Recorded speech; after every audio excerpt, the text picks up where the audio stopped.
Marami na akong nagawang videos about Pag-ibig MP2 and maraming mga common questions na tinatanong about the MP2 savings program. So in this video, I'll be answering those questions and I'll provide all the information that you need to make the most out of your MP2 savings. Maraming gustong mag-invest sa MP2 because of the following benefits. Unang-una, it's easy to save. You can save for as low as 500 pesos. You can get higher dividends versus time deposits, treasury bills, and regular savings accounts. Here are the historical dividend rates since 2011. Nag-start tumaas ang dividend rate noong 2016 and the highest was 8.11% noong 2017. Ang kagandahan nito, tax-free ang dividends. And most importantly, safe ang mag-invest sa MP2 because it's government guaranteed. Our savings in MP2 are backed by the Philippine government, kaya maski anong mangyari sa pag-ibig, safe ang capital natin dito. Now let's get into the frequently asked questions. Paano kung nagkamali ako ng desired monthly contribution na nailagay?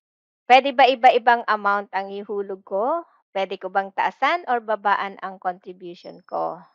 Ang desired monthly contribution, ito yung amount that you want to save each month for your MP2 savings. So, useful ito for those who are employed na gustong maghulog ng MP2 contribution through salary deduction. Pero pag individual payer ka, okay lang maski iba ang nailagay mong desired monthly contribution. Kasi flexible ang MP2 savings program. Puwede kang maghulog ng contribution mo anytime, any amount. Puwede mong taasan, puwede mong babaan, puwedeng lump sum, basta minimum of 500 pesos per remittance. Ito ang bago kong MP2 account. Dito sa account ko, 2,000 pesos ang nilagay kong desired monthly contribution. Pero iba-iba ang hinuhulog kong amount. Minsan nakakadalawa or nakakatatlong hulog ako sa isang buwan. I-monitor mo na lang ang contributions mo online via Virtual Pag-ibig para ma-check mo kung tama ang nag-reflect na contribution sa MP2 account mo. Paano 'pag through salary deduction ang contribution ko? Puwede ba ako magdagdag ng contribution?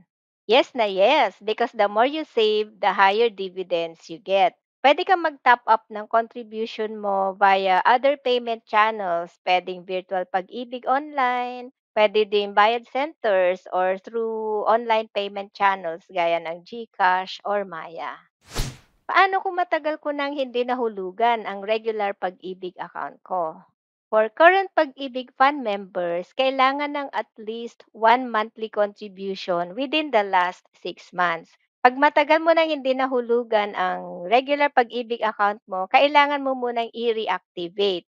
So you need to pay at least one monthly contribution. Ang minimum is 100 pesos. Pero sa akin noon, pinabayad ako ng 200 pesos bago ako mag-open ng MP2 account.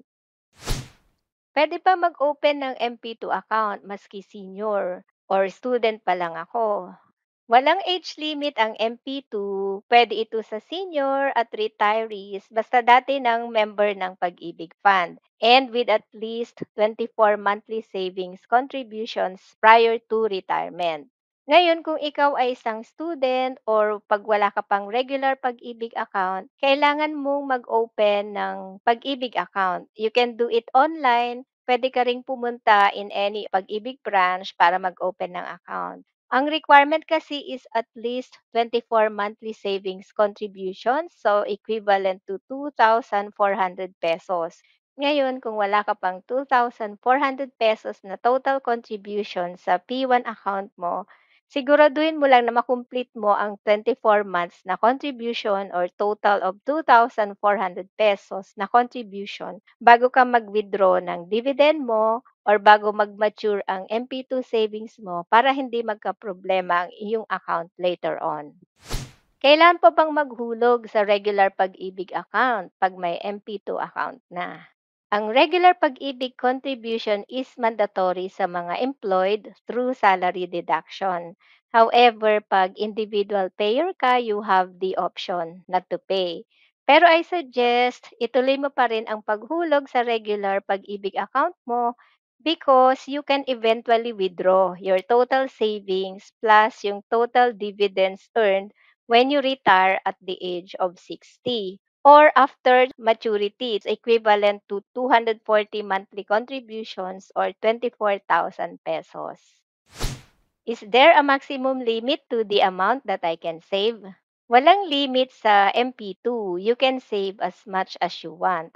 However, if you make a one-time deposit of more than 500,000 pesos, kailangan mong magbayad gamit ang iyong personal check or manager's check to comply with AMLA requirements, the Anti-Money Laundering Act in the Philippines. Kailan puwedeng ma-withdraw ang dividend? Sa dividend payout, merong two options. Puwedeng annual payout, puwedeng 5-year end term. 'Pag annual payout ang pinili mo, puwede mong i-withdraw ang dividend mo yearly. Halimbawa, this year nag-open ka ng MP2 account mo at annual payout ang pinili mo, puwede mong ma-withdraw ang dividend mo next year after mag-declare ng dividend rate ang Pag-ibig Fund, usually around April or May. And then kailangan mong pumunta sa branch to withdraw your annual dividend. 'Pag 5-year end term naman ang pinili mo, after 5 years mo pa makukuha ang total dividends mo plus yung total contributions na naihulog mo.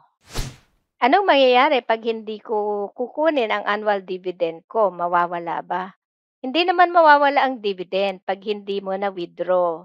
Kaya lang it will not earn any dividends. So, sayang naman kung iiwan mo lang yung dividend sa account mo, kaya kailangan mo siyang i-withdraw. Ano ba dapat ang pipiliin sa dividend payout, annual or 5-year end term? Better ang 5-year end term kasi compounded ang dividend. Ito ang ginawa kong sample calculation ng annual payout versus 5-year end term. So this is for a one-time payment of 300,000 pesos at 7% per annum na dividend. After 5 years, yung 300,000 pesos mo ay nasa 405,000 pesos 'pag annual payout ka. Pero 'pag pipiliin mo ang 5-year end term, ang 300,000 pesos ay nasa 420,000 pesos na. So merong difference na more than 15K. Kailan mag-start ang count ng 5 years?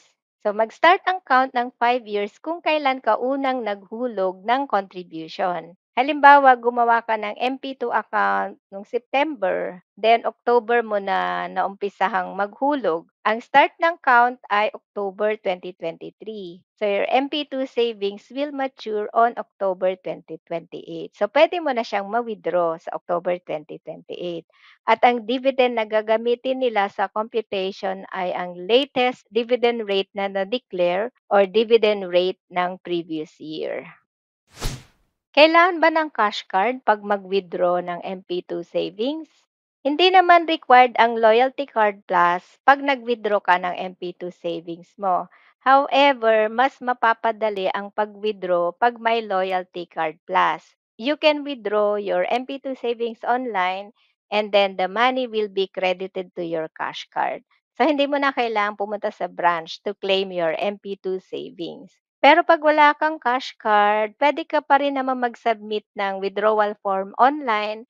However, need mong pumunta sa branch para ma-pick up ang tseke. 'Pag out of the country ka, kailangan mong gumawa ng special power of attorney para ma-pick up ng representative mo ang tseke mo. Can I withdraw my MP2 savings before its 5-year maturity?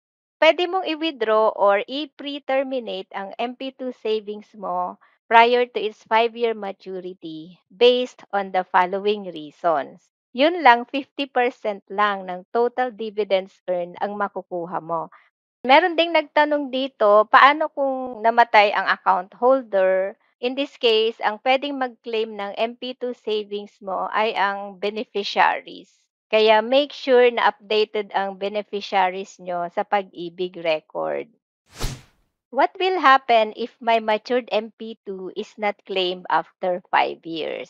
So after 5 years, MP2 savings which are unclaimed will stop earning dividends under the MP2 savings rate. It will continue to earn dividend for another 2 years pero ang gagamiting dividend rate ay yung sa regular pag-ibig which is lower versus yung MP2. And then after 7 years, it will stop earning dividend. If you want to continue saving sa MP2, kailangan mong gumawa ng bagong MP2 account and then i-roll over mo ang matured MP2 mo to the new MP2 account. So, yan ang kaibahan ng MP2 sa Wiz Plus. Sa Wiz Plus, pwedeng tuloy-tuloy ang contribution even after 5 years hanggang retirement.